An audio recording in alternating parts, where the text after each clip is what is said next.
work as a government. But we'll continue to work.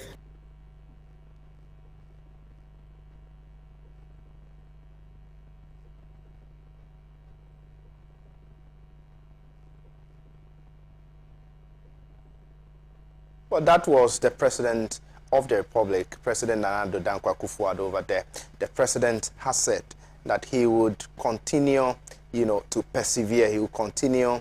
He's very determined to make sure that this e-levy of a thing is approved. This is because, other countries, or all countries, develop with taxes, and Ghana is of no exception. I'll ask these civil society organizations represented here today whether or not they agree with President Nana Addo Dankwa Akufo-Addo. He has also acknowledged the fact that the introduction of e-levy has generated a lot of disputations and all of that. So I'll read a statement issued by, Basking Africa. It's a civil society organization on the introduction of e-levy. And this is what they are saying. Executive Secretary of Basking Africa, Esifu Seidu Kudus, in a statement indicated that government will be able to realize the same amount if it cuts down profligate spending rather than taxing the poor Ghanaian.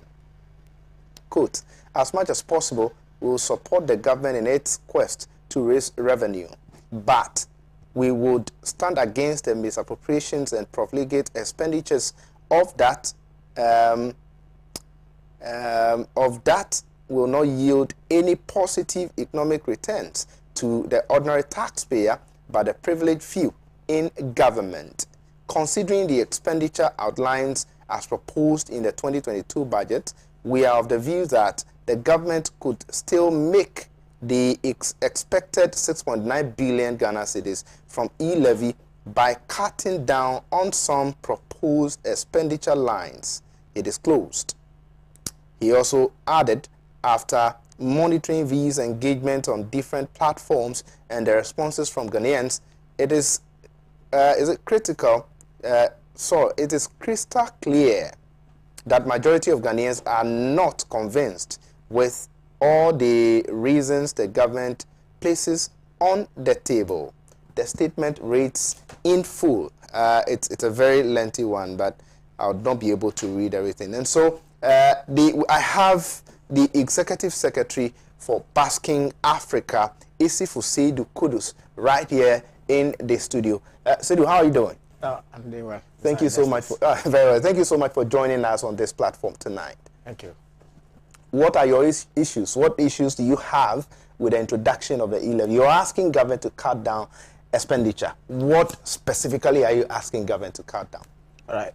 Thank you very much. Let me say good evening to yourself and to your viewing public. I think if there has been any heated, arguments and debates that crossed over from last year to this year, it has been about the e-levy. So the conversation is on. All stakeholders are engaged. Government, opposition, civil society, ordinary Ghanaians in the markets, in trotros, and all over. They are all engaged in the conversation. So it is, very proper that all of us as citizens come out to speak about the e-levy, because at the end of the day, when it is implemented, it affects all of us as a people. Now, what are the issues? The government over the period has tried to, speak to these issues.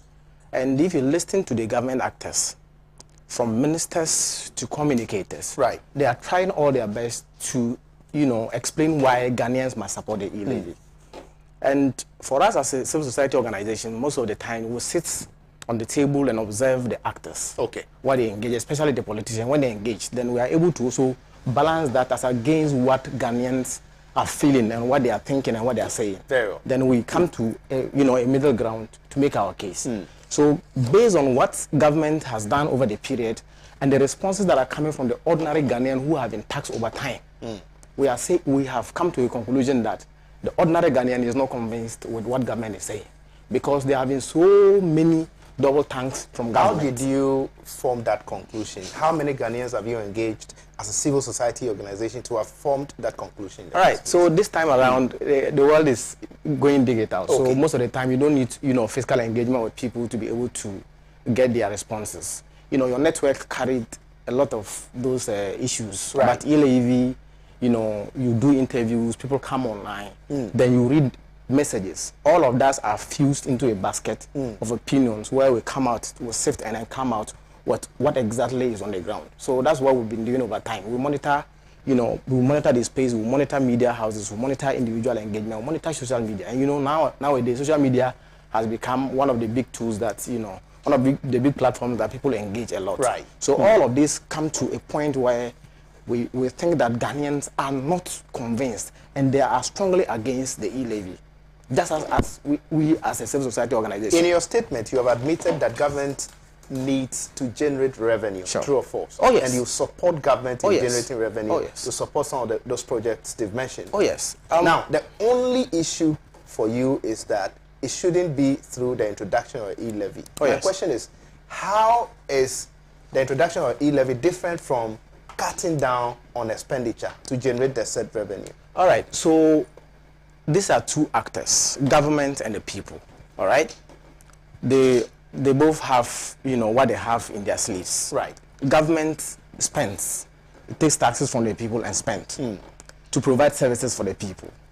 Okay? So if you, the government, you are the one who is supposed to be managing the resources, you're the one who's supposed to be taking the taxes from the people and managing them and providing services for them. You, the government, is not trying your best to be disciplined. You're not trying your best to sacrifice. You're not trying your best to cut down your taste. It's like you're holding everything, you're holding your ball, and you want that the citizens should bring their ball for you to play. So what we're saying is that government expenditure, especially if you take the what's the name, the 2022 budget, and you go to the appendix 4, is it 4B? Appendix 4B, where they capture expenditure proposals for various sectors. Right. Office of Government Machinery alone is going with 3 billion Ghana cedis. How much? 3 billion. 3 billion. Yes, okay. it's 3049 plus. All right. So we're saying that most of these things are going into consumption. They're not into capex. They're not into capital expenditure, where it will generate economic, returns to the government and the system would run. So most of these are going into consumption. And what we're saying is that it is about time that government decide and step back and say, all right, now we have all of these expenditure lines. Now, government has projected 6.9 billion, or at most 7 billion, which we don't from agree. the e-levy. We don't agree. Right. You are saying that government should cut down on expenditure. Sure. Of which you're saying that in the 2021 budget? 2022 budget. 3 3 billion. 3 billion For is only allocated Office of Now, the Government. question is, how much is government likely to save from cutting down on expenditure as compared to what we are likely to generate from the e-levy? All right, so this is just one institution that have gotten this allocation. Right. Okay. So what is happening? What is happening is that there's a gap. There's a funding gap. We don't have money. So that is the basic thing. We don't have money to spend. And then we need money. Now, if you need money, you don't go about spending what you don't have. So what you do is to sit down and look at what you have and manage what you have. But not to continue to whip the already beaten horse. You continue to tax the people that you have overtaxed. How is 3 billion too much for, is it the office of the president? Yes, office of the president. Of course. How is 3 billion too much? It's too much. For the office of the It's too much. That's the biggest so far we've had over time. Let me say for the past 10. Let's even use a decade. That's about a decade. This is the highest we have had over a decade. And the question we're asking is that what does that go into? If you go into the specifics, you get to know that most of the spending goes into compensation. So compensation, the staff at the office of the president, you have presidential staffers, over 1,000 of them. The government needs those people to deliver. You don't need more people to be efficient. Efficiency has to do with you having fewer numbers and doing the actual work. In studio here, you don't need two presenters to have this interview. Right. All right. So one presenter can have this interview. All right. So that is what is happening. Now, that's one of the items that we have outlined. The second thing we looked at is on what is captured in the Auditor General's report. where we have lost a lot of money. How much have we lost from the Auditor Look, General's if you report? pick from 2018, we lost 5 billion. Okay. 2019, we lost 3 billion. 2020, we lost 2 billion. Okay. So if you take 2018, 2019, 2020 alone, we lost 10 billion. I see. To infractions, to irregularities, to, you know, whatever you call it. And the Auditor General has captured about 7 items or 7 categories where we have lost this thing, including tax irregularities, including payroll irregularities, including all of these things. So we are saying that, and the law that establishes the audit service indicates that the Auditor General can surcharge all individuals who have, you know, gone against the law. When, you know, you spend money that you're not supposed to spend, or you have engaged in some irregularity that money has lost, you have to be surcharged. So we are saying that Auditor General can surcharge these individuals and bring back their money. But the argument is that if you take the Auditor General's report, right, not all the things captured in there that are misappropriations. Yeah. So you cannot specifically say that we have lost X amount of money for misappropriation. Yeah. So have you considered that? We have. That's what I'm talking about. Okay. Now, if you pick the Auditor General's reports, there's a place where in Greater Accra, over 2,000 companies have not paid their corporate income taxes. If you take the 2020 budget, you go take the 2020 budget. Right. You go to paragraph 247. One of the items, item 8, indicates that government is cutting down on withholding taxes for mining companies from 3% to 1.5%. Now, these mining companies, that is where we can even get more money. You know, government is not targeting its tax policies. Tax policies must be targeted. Where can we get the money? The individuals you are taxing, they are the people that are supposed to engage in economic activities to ensure that the economy runs. Now, if you run those individuals down, if you increase, if you bring in this e-levy, the projection of even this government is that about 24%. Right. We will have a reduction of, you know, e-services by 24%. So that means that mobile money agents that are engaged in these services, the people will hold their money. We are going back to cash and carry, and then at the end of the day, these people will not have anything to do. You are sending them out of the job. If you send them out of the market, the cycle will go back to affect the economic activities, and that means economic growth, economic activities will slow down. It will affect economic growth. It will affect economic development. Then you have to go back again, and now introduce some social intervention programs to see how you bring these people back into the economy. So at the end of the day, you are not doing anything good for the people. Right. But I wanted to just make this point that if, for instance, the government of Ghana has put in place in the 2022 budget that they need about 105 billion as money that they need to spend, as money that they need to raise to spend for the 2022 budget alone, 105 billion. Now imagine this, my brother, that you have earmarked 105 billion or projected 105 billion to raise as money to spend for a budget. And this 105 billion, one item or one tax item is going for only 6.9, given that all their projections are right. Right. 6.9 billion. If you pick 6.9 billion out of 105, you'll be getting about, you have a balance of about 98.1 billion. Government is not worried about the 98.1 billion. Government is so much worried about 6.9 billion. You know, so there's something that maybe they're not telling us. Because at the end of the day, the noise around e-levy is making it look like e-levy is the only car to heaven in this country. E-levy is the solution for all our problems. And if you listen to ministers of state, including the finance minister, including the information minister, including the deputy majority leader, all of them, including the president himself, agriculture minister, agriculture minister will come and tell you that without e-levy, there will not be agriculture subsidies. Kojo Okonkwo will come and tell you that without e-levy, salaries will not be paid. Yesterday, I listened to Kusibofo. He said that without e-levy, free SHS will not run. No, free SHS is not run on e-levy. Free SHS is run on our oil money.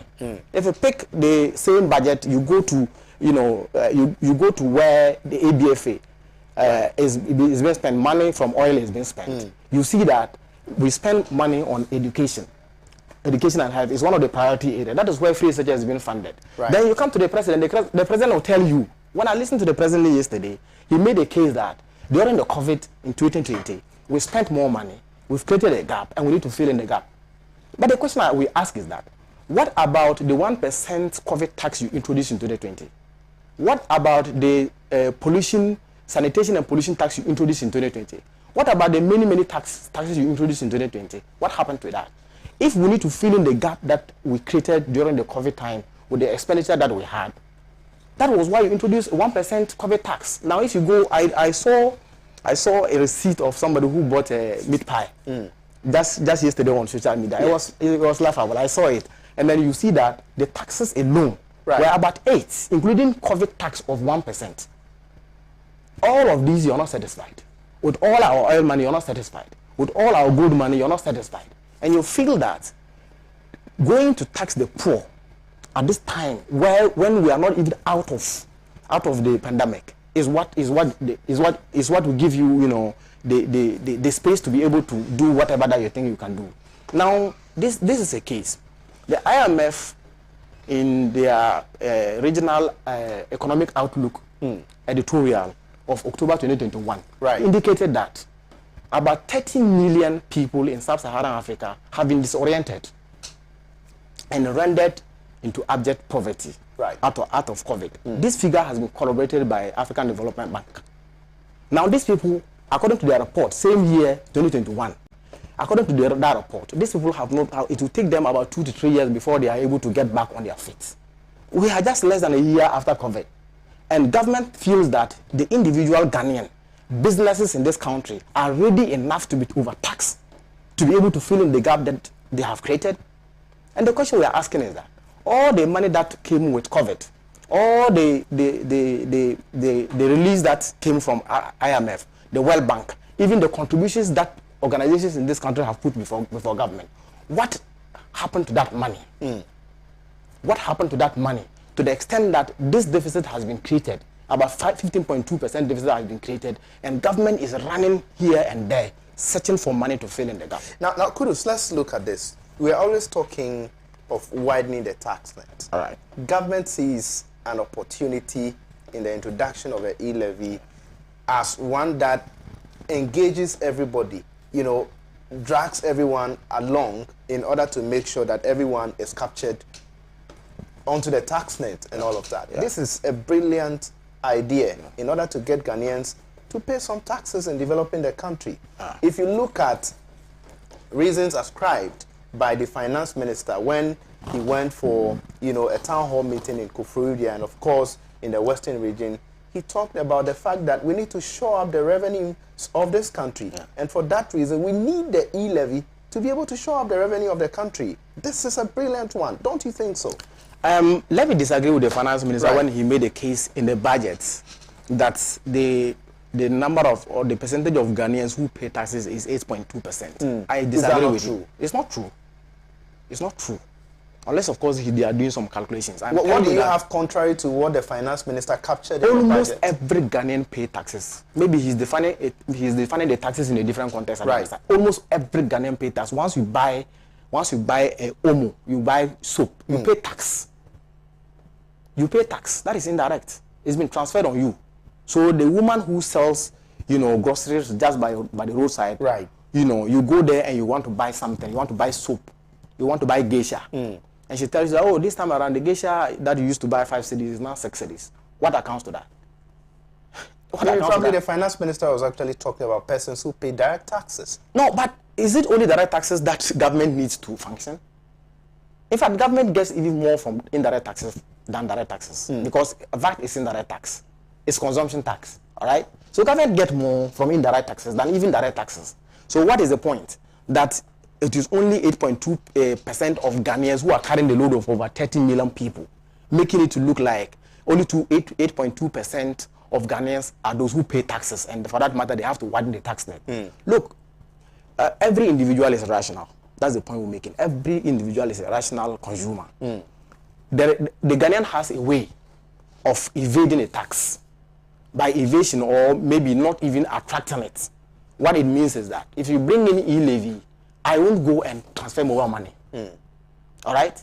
So the projections that you made by 6.9, the projections will have a shortfall. That's why the former chairman for finance committee in parliament, right, Marcus Ibeyebo, exactly, he made the point. The former member of parliament for New Joabe, exactly. South He made the point that the projection of even 6.9 billion is wrong to start with. It's about 5 billion, and even if with his projection, it's about a figure that when you're making projections, especially in budget, you make projections based on certain figures that are available. The figures that are available to them today may not be available to them tomorrow, because people will go out. People will not even go in for the services. Just like the Deputy Minister of Finance John Kuma made the case that 24% reduction is expected when it is introduced.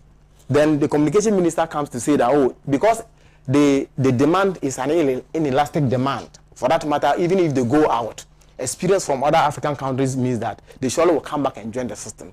You don't just make statements just like that because of an example from other African countries. Right. But even going by that, look at the examples from Kenya, Uganda, and Tanzania.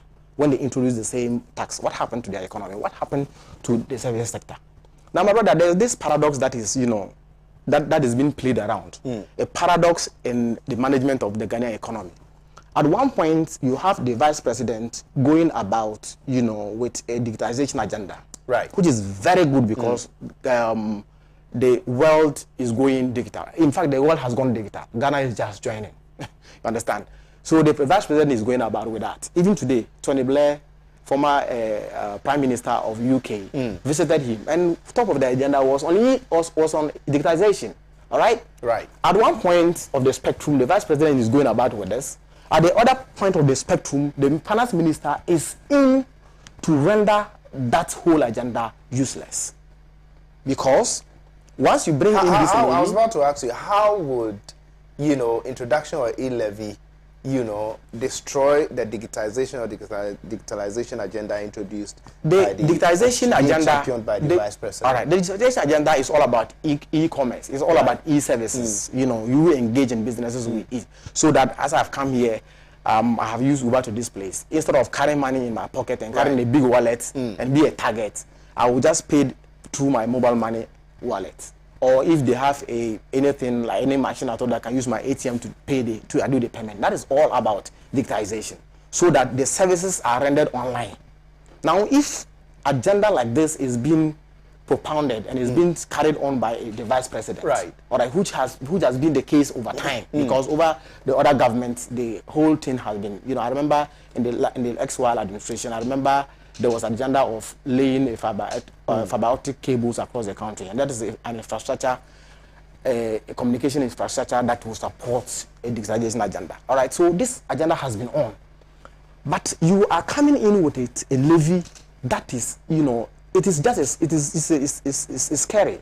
That once this thing is coming, if you listen to people outside there, many people are not going to use the e-services that all of us are being subjected to within this period by the vice president and some of the government communicators. Do you know that the Ministry of Communication has been renamed Communication Ministry and Digitalization? So that is the paradox I'm talking about. At one point, you are playing a game that you want this agenda to flourish. And at another point, all the other ministers, finance minister and the rest are also over there and trying to render that whole agenda useless. What we are saying is that this is just a new sector. This sector, e-commerce, e-services, is a new sector that is coming up. What government needs to do is to support it, allow it to go. If it goes to a point where there's stability, where we see that it is generating more revenue, where we see that even if you bring in a tax, the system will be able to absorb it and still stand, and it will not render people jobless, it will not render that sector useless, then you can bring it. And even with that, you need to introduce this gradually so that it stands. My brother, we were in this country when the communication service tax was introduced. What was the agenda? It was we were coming to use it to create more youth employment. That was when the youth employment program was introduced. So we are coming to use the communication service tax to support the youth employment. What has happened to it? Today, are we talking about it? What has happened to it? How much has it been able to engineer any kind of youth employment in this country? So that's the point we are making. This noise about, all right, so let me not call it noise. This whole thing about The e-levy is coming to ensure that we fight cyber security. The e-levy is coming to ensure that we engage in entrepreneurial whatever. The e-levy, the Youth Start project, and blah blah blah, and all of those things. Construction of roads is part of the reasons for the e-levy. That's the interesting thing. And procurement of some buses. That's the interesting thing. The e-levy, if you pick it at M4, paragraph 247 of the budget, at M4, that is page 60 of the budget. If you pick it, what is included there is that 16.8% of whatever yield that will come from the e-levy will be used for road construction. When the budget was read, the next day, the Minister for Roads and Highways came out with a release stopping the road tolls. Stopping road tolls and closing a gap for revenue generation from road sector, which is supposed to be meant for maintenance of road and construction of roads. At one point, you are closing a mainstream revenue for the road sector. At another point, you are introducing a levy that will go and tax. The levy will go and affect an ordinary poor person. But there again, we have to strike the comparisons again. How much was the road tolls giving us as compared to the projection of 6.9 billion or 7 billion that we are likely to get from the introduction of the e-levy? But I don't see why it should be like a substitution by elimination method. I don't see why it should be a replacement. I don't see why e-levy should be a replacement of it. There are two different things altogether. Who said the road toll? If the e-levy is to take care of construction of roads and all of that, of which the road tolls were supposed to take care of, then I mean, what's wrong if we replace the e-levy with that of the road tolls? So let's even interrogate the e-levy, 6.9 billion. And we're saying that in a year, if we are able to even raise the 6.9 billion, in a year the 6.9 billion will be able to do all of the things that we are talking about, including payment of salaries, including subsidies for agric, including free SHS, including whatever, including roads, 6.9 billion. What happens? The question we're asking is that what happens to the 98.1 billion? Now, the scary part of this is that is the social cost that will be incurred by these poor people. Now, my grandmother is in the village because of the porous nature of the NHIS that we have. Because if you go to the Auditor General's report, you see that claims have not been paid over time.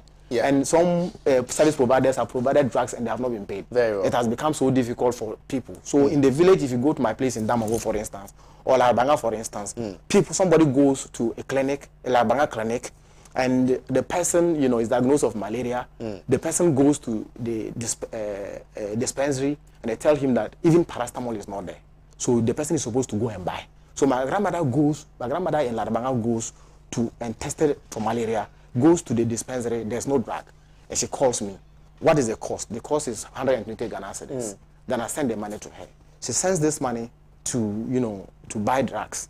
And at the end of the day, she's charged from that. All right, so you are taking from my grandmother what belongs to her. Meanwhile, as we speak today, about that, I hope we all been sending money. We know that there's a charge on whatever you send. That's the service charge. That's the service charge from the telcos. And the telcos pays government out of that service charge. But now, finance minister is telling you that they have engaged the telcos and they are ready to reduce. That means that it will still be there to augment. The government's 1.75%. I get it, but that means that tax will still be there.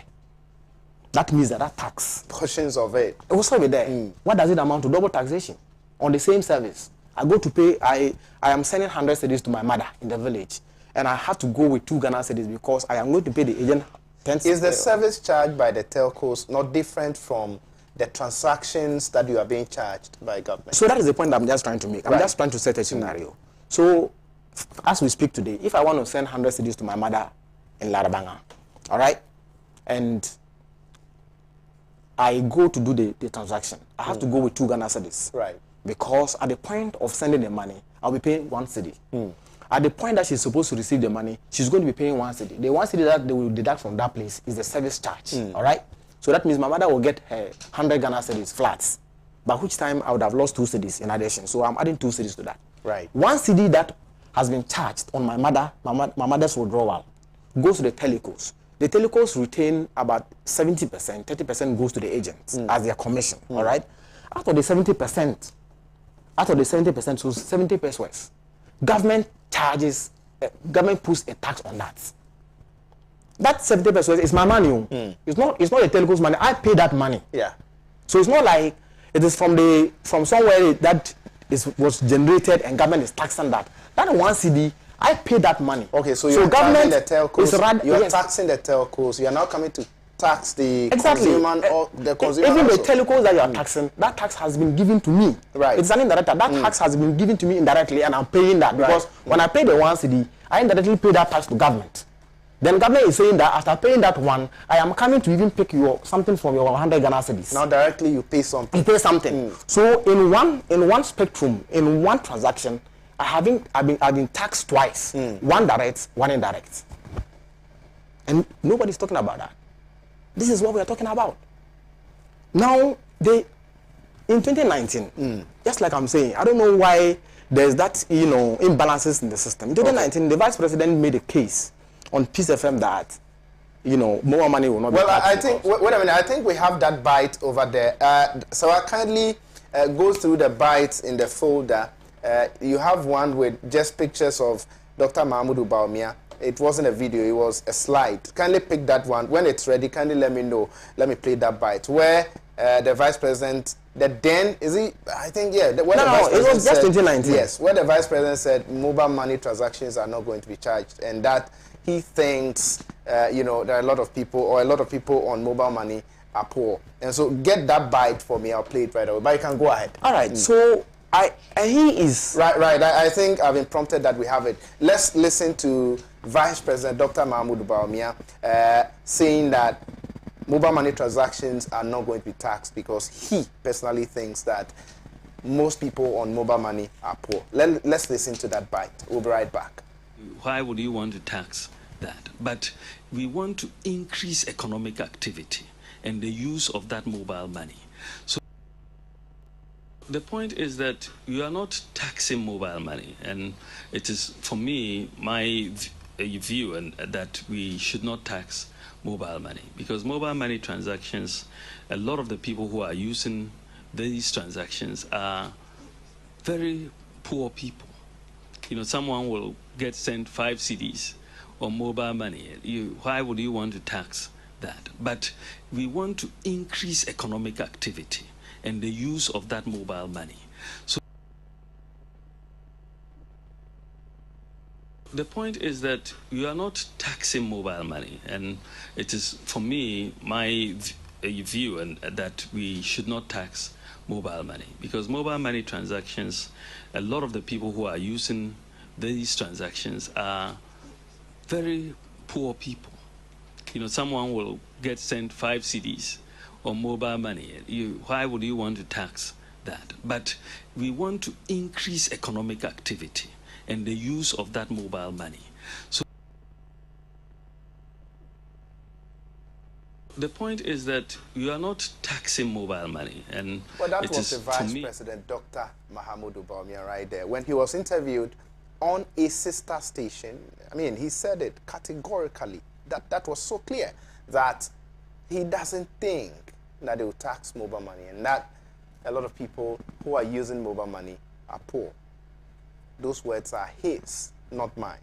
You can go ahead, my brother. All right. So who is doing this to the vice president? Because I think he's a chairman of the economic management team, right? Right, yeah. And he's supposed to be directing affairs, because as chairman of the team, he's supposed to be the one to be in charge and directing affairs. And he made this case just only 2 years ago. 2 or 3 years ago. Yeah. That was 2019. He made this case that he doesn't think mobile money should be charged. And his reason was this, that sector is, the majority of the people who undertake that services are poor. Yeah. Okay. So I don't know why all of a sudden there's a need for that to be done. There's a need for this tax to be done. And everybody's talking. Kojo is talking. Finance minister is talking. Communication minister is talking. The president himself is talking. And the vice president is not saying anything. You say leadership, there's something about leadership. Sometimes you have to be honest. Just be honest. Look in the face. Are you saying that the vice president has not been honest with the good people of But Ghana? Even the entire government team that is going about with this town hall meeting, I don't see honesty in them. I don't see any honesty in them. At least they should be honest to tell us that in the economy as we speak today is collapsed. Because let me make this case simple case. No, I'm not going to bring figures to say this is why I'm saying. Okay. But this is the argument. It's a Right. very simple argument. Today they said that the majority leader yesterday, no, that was on Tuesday, made a case that if we want the economy to collapse, we shouldn't pay the e-levy. But the finance minister has also succinctly Made that same statement that the economy will collapse if we don't approve the e-levy, the economy will collapse. Exactly. As we speak, we are has likely to crash. the e-levy been approved? Not Are we yet. paying the e-levy? No. So if we are not paying the e-levy, what is the economy now? That means the economy is collapsed as we speak. Until when the e-levy comes, then the economy will be resuscitated.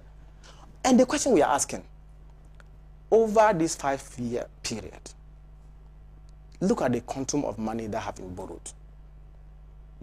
But you cannot talk of the amount of money that has been borrowed by this government without also talking of the liabilities that they met. All right. So because they met a liability of 122 billion. All right. Right? Yes. And that 122 billion as well accrued some interest and all of that. Yeah. And so definitely you don't expect that all the amounts of money we have currently as a debt is ones that were borrowed by this government. Oh no. Let's also talk I can try to do right, but how do you expect? But I don't want to. But how do you expect government to also deal with the interest accrued on the 122 billion? Of course, I mean some borrowings will be done. We have to serve the debt. I mean, of course, or the interest on the 122 billion. You would agree with that? The government has espoused that argument. We pay interest from our tax revenues. If you pick this 2022 budget,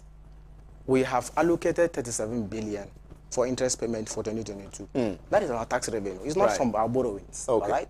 So that whole argument of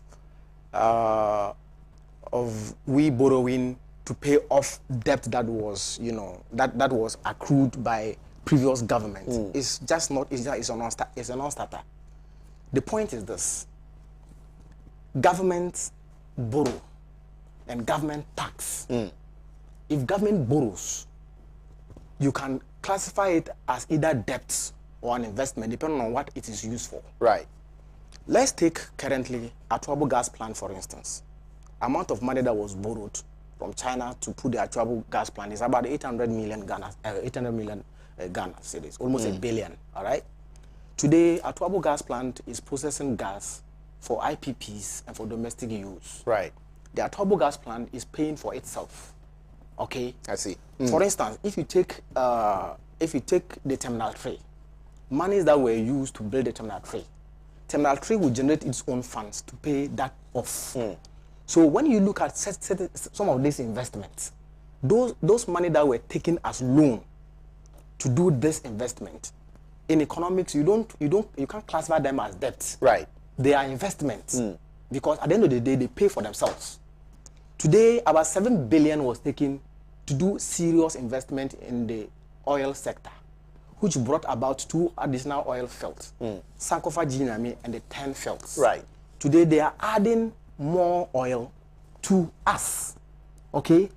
Apart from the oil, they are adding more gas. If you pick the two fields, Sankofa Ginyami and 10 fields, they add more gas than Jubilee. Okay? So that amount of money, that 7 billion, you can't classify that one as debt. It is an investment because it is bringing about economic activity that is accruing to whatever that we have today. And we have. So the point we are making is that if you borrow money and engage in consumption, you are not undertaking any serious economic activity.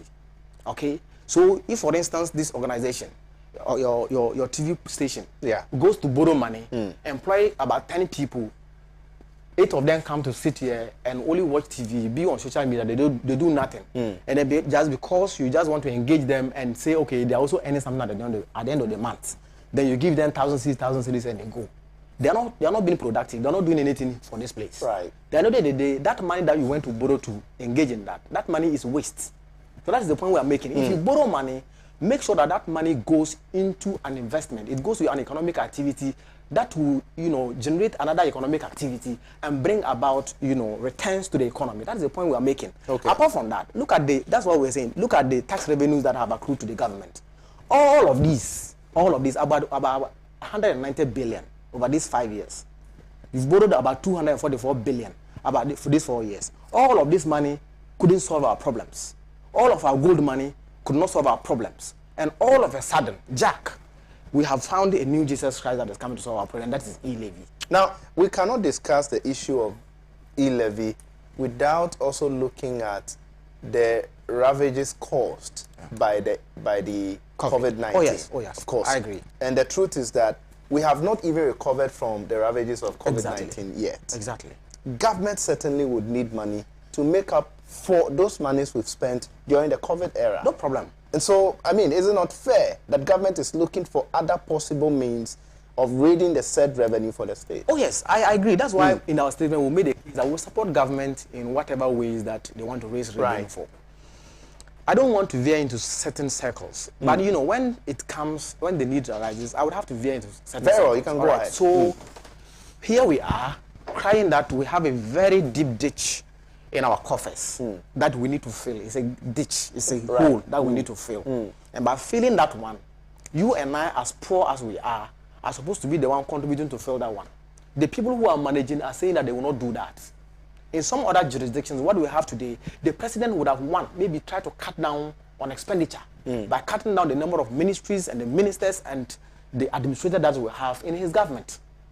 Some ministries, to us as Basque Africa, some ministries are just not supposed to be in existence. How many ministries in your estimation do you think that this government should have had? I don't think that the government should split aviation from transport and railways from transport.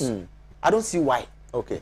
Why should aviation be having a different ministry when we don't even have a carrier?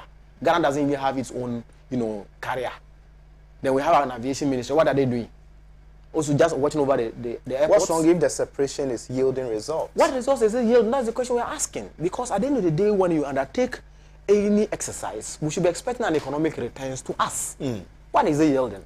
So the government by now should be engaged in cutting down expenditure by cutting down the number of ministers, cutting down the number of presidential staffers, cutting down on presidential travels using private jets and those things. That's what I was saying, that I don't want to even venture there. Now we have a case now. We are talking about Elevy. In our budgets and in our plans, we have a plan of buying another presidential jet when what we have now is in good condition. Because there's a projection, when they bring a jet, there's a projection that it will last for the next 10 years or 15 years. The years that they gave this our presidential jet, it's still, it hasn't even gotten to that yet. And it is in a pristine condition, and everybody has attested. Honorable Akujoto over time has made this case that the presidential jet is in good condition. Government has not denied that. The only thing the defense minister came to tell us in parliament was that yes, it is in good condition, but the president cannot bath in it when they are in the air. And that when the president sits on it, he cannot stretch his legs. That's the reason why we need a new presidential jet. Is this tenable? Is this, tenable? At the time that you are squeezing your people and telling your people, the poor mother in the village, telling them that they should tighten their belts. But the comfort of the president is also very important. Is it not important? Then that is not leadership. Because you cannot be a leader who wants to be in comfort at the expense of the suffering of the masses. Then that is not leadership. A leader must always lead by example. That is why you have people outside, you have other people that will go in with cap in hand and borrowing money. You have their leaders not living the lifestyle that we live. If you go to Germany today, Angela Merkel left a very, modest life. Sometimes with one jacket, wearing it for over a week. She left in her own small cubicle with her husband, did her own chores without that huge, housemates and those things. But we go back to them for money. We go to borrow money from them. So that's why I'm saying that we spend what we don't have. You have a meeting, a whatever conference in UK, whatever conference in US, whatever conference in Germany, and then the US president fly in with their jet that has been there for over 30 years. And our presidents fly in with a rented jet. And in the conference, our president goes to tell them that our country is in serious crisis. We need you to come and help us. But doesn't make sense. If people espouse this argument, the question I ask them is that, so are you expecting the president to fly in an economy class to some of those, summits and all of that, especially when we we realize that the presidential jet has developed a fault, and the president must also at all costs travel for some of those, summits and conferences and all of that. Yeah. We certainly don't expect the president to go in an economy class. Is that what you're saying? No, we don't expect. But I'd ask a question. What's the difference between the president going in an economy class and you and I going with an economy class? What's the difference? That's what, you see, the exigencies of the time would define how leadership should be. Okay. That's the point we are making. Magufuli did that. What happened to him? Did he die? Was he not a president? Magufuli did it. You see, so the point we are making is that don't go about spending what you don't have. You don't go about renting a presidential jet that costs about $14,000 an hour. So, at the time that you are telling your people that I have a deficit of 15.2% that I need to fill. I have spent so much that I need more money. Right. But in the budget, you are hiding 3 billion. Out of that 3 billion, you have an expenditure waiting for a rental presidential jet. And when people are talking, the president doesn't want to listen. When the Ghanaians are crying that you are overtaxing us, as we speak, that COVID just left. COVID is still with us. But at least it has lowered its grip on us a little. All right, and you have already slapped on us 1% tax, COVID tax. What does it go for? It goes to fill in the gap. Right. You have brought in pollution and sanitation tax. What does it go for? It goes into fill in the gap. Then all of a sudden, boom, Elevy. If we don't have the Elevy, we are all going to die. If we don't have the Elevy, Ghana will collapse. If we don't have this, there is something in this Elevy that maybe government is not telling us. Otherwise, I don't see why government will leave about 98 billion lying down there. In this 2022 budget, my brother, you know that government is withdrawing the benchmark values. Okay, we cried, we made noise because we said that government didn't engage the stakeholders like Guta and those people. All right, government is increasing charges and fees by 15%, and they made the case that apart from this year, next year the increment will be based on the inflation that we have. People are not crying about that. There are other taxes government have introduced that people are not crying. But what they are saying is that this e-levy is going to affect the poor other than the rich. Most of these people you have here don't even do the transactions that we do. We do daily transactions. And if you do that, and at the end of the day, we withdraw our services, and the mobile money agents don't even get services to render, you are going to render a lot of youth out there unemployed. Now let me take you back a bit on the statement made by Dr. Mahmoud Bawumia that they are not going to be taxing mobile money and that they think that a lot of people on mobile money are poor. Okay. Here is the keys that if you look at the e-levy, if you engage in a transaction from 1 cedi to 100 Ghana cedis, you are not going to be taxed. The levy doesn't apply to those transactions. They are saying that, yes, that's a clear indication of exempting the poor. Our definition that is reasonable. It is far from being reasonable in the sense that, and I heard the communication minister making the same argument that if anybody can send 100 Ghana, the person is not poor. Right. Okay. Right, she said it. My brother, go to KJTR markets or go to Makwala or go to Tudu today. There are people who wake up early in the morning around 3 a.m. Right. They carry their pants and go to the market. They have nothing in their hands. They go to one shop, one wholesale shop, and ask that, oh, I need your sandals or your whatever, your shirts or whatever, to go out there and do some sales more. But this is what we call it, papa. Now, the person goes out there, and in the end, the person finishes selling, and she makes 200 Ghana cedis. And she's expecting to give 150 Ghana cedis to the woman that she took the things from. And the 50 Ghana cedis will be her profit that she will send home and take care of her kids. That woman sends the 150 Ghana cedis, and you're supposed to charge that and define that woman as a rich woman. Does it really make sense? It doesn't make sense. Right. But the vice president's statement he made was emphatic. We are not going to charge, we are not going to tax mobile money. That is an emphatic statement coming from the chairman of the the economic management team, the vice president of this country, the one who gave us all the economic reasons why. That statement was emphatic. It was emphatic. But he followed up with another statement saying that this is because the people on mobile money, a lot of people on mobile money are poor. Yes. And now they are saying that they are exempting the poor from paying. So what is the exemption? That if I send, levy. That's what I'm saying. you don't use an absolute figure like 100 Ghana cedis as a basis to classify somebody as poor. Now that's the point I'm making. My mother goes to the farm and struggle with her banchi, do everything and get 300 Ghana cedis. My sister is in the university. My mother wants to send money to her, and then you classify my mother as a rich woman. My old lady is sick in the village, and she goes to the hospital, and because the NHIS is in this crisis, she's supposed to buy drugs, and they say the drugs is 120 Ghana cedis. I send the money to her, she goes to withdraw the money, and you tax her and say she's a rich woman. Is that the definition of who is a rich person? And yesterday was even ridiculous. The Western Regional Minister classified that a poor person, their definition, a poor person is somebody who earns 70 Ghana cedis for the whole year. Yeah.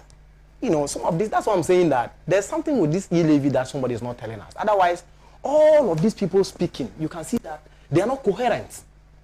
Somebody says one thing, another person comes to say another thing. So which one is which? What is the reason for bringing this e-levy? Couldn't government do other things? Just like I'm saying, if you go to the mining sector alone, corporate income taxes and withholding taxes, some of them are not paying. Some of them are not paying. Just 2019 alone in Accra here, over 2,000 companies didn't pay corporate income taxes.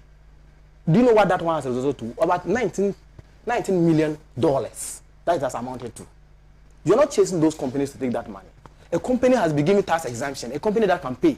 A company has been given, a private company, international private company has been given tax exemption, amounting to billions of dollars, amounting to billions of Ghana cedis.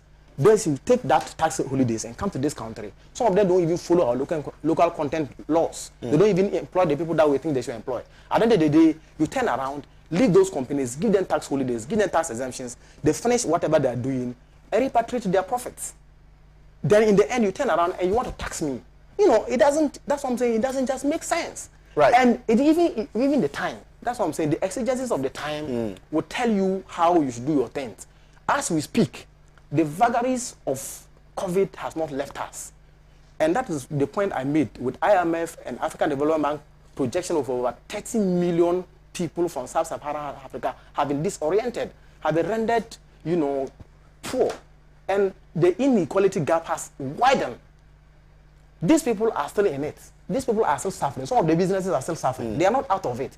And all of a sudden, you have turned around and you are overtaxing these same people. You are not doing any good to the economy. As the Vice President once said on Joy, one of your sister stations, that this is the cyclical spiral against whatever that is happening. At the end of the day, it doesn't, you know, bring about any economic growth. Right. I have two questions for us to go because we don't have enough time. But my very first question is that, is your decision to kick against the e-levy not a decision that is denying the good people of Ghana construction of roads, procurement of buses, you know, employment opportunities, just as stated as reasons for the implementation, approval, and introduction of the e-levy?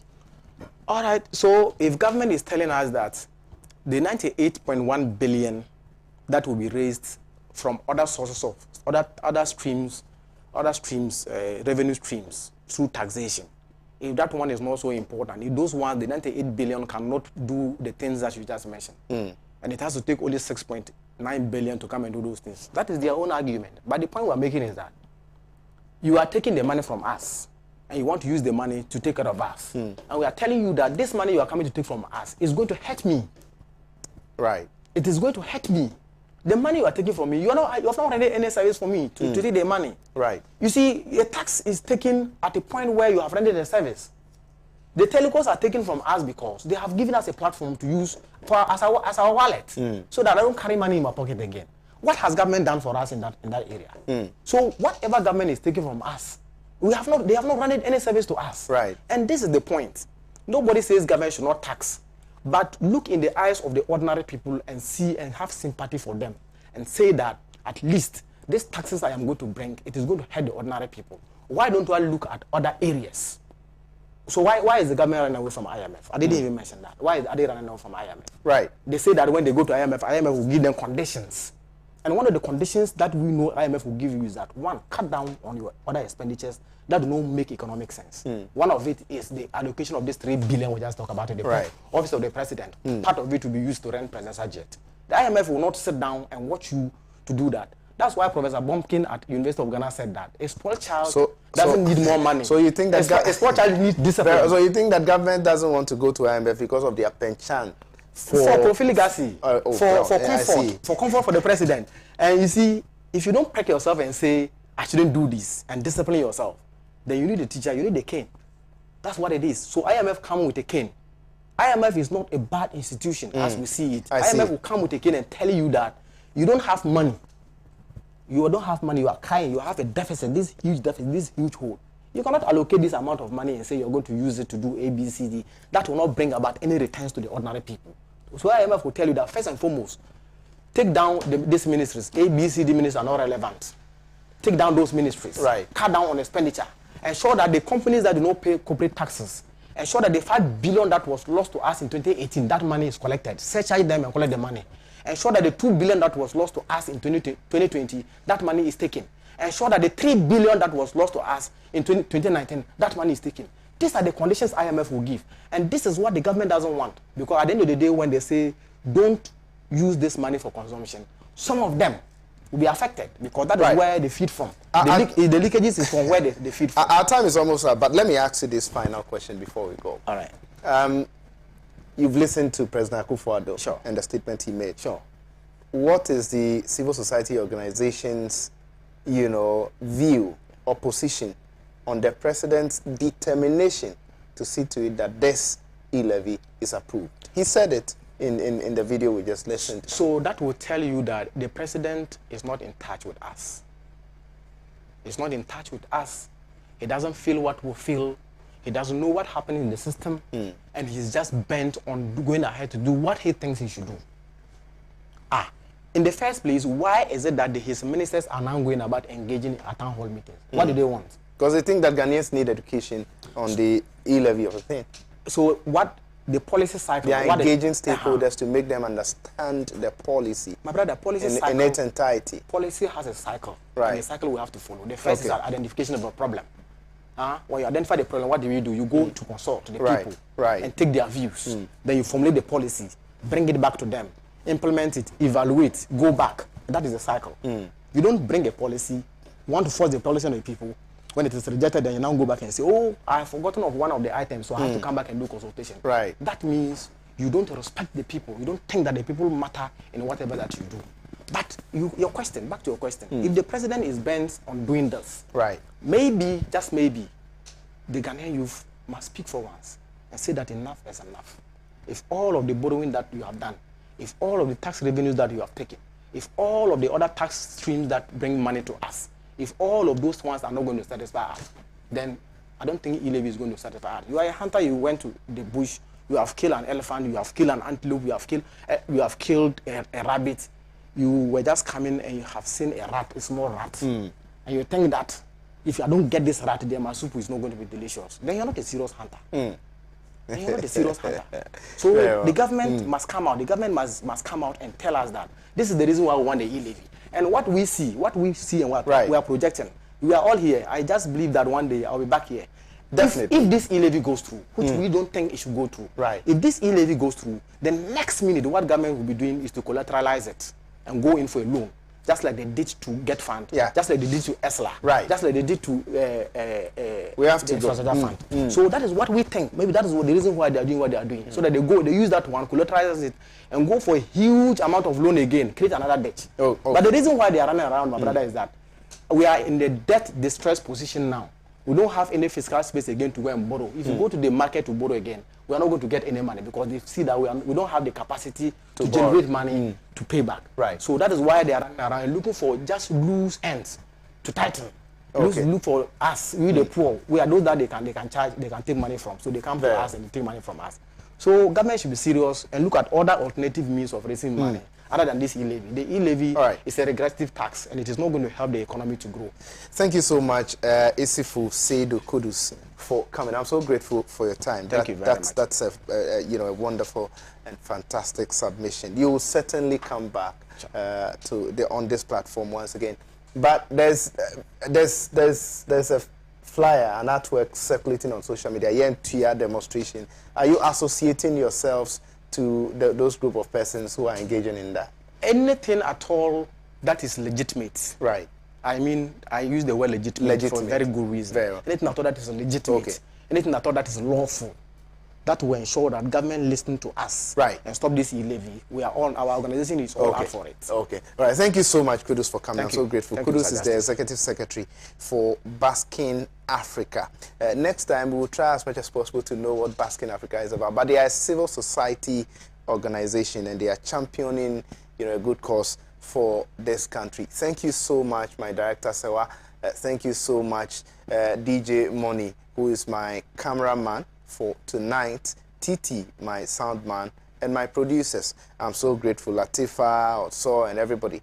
I'm so grateful for always being there to make sure that hot news, is successful. I'm so grateful for your time. My name once again is Justice Appiah, and the show has been Hot News. But watch out for the Yentia demonstration. Monday, the organizers will be on this platform. Make a time with us same time next week. Goodbye.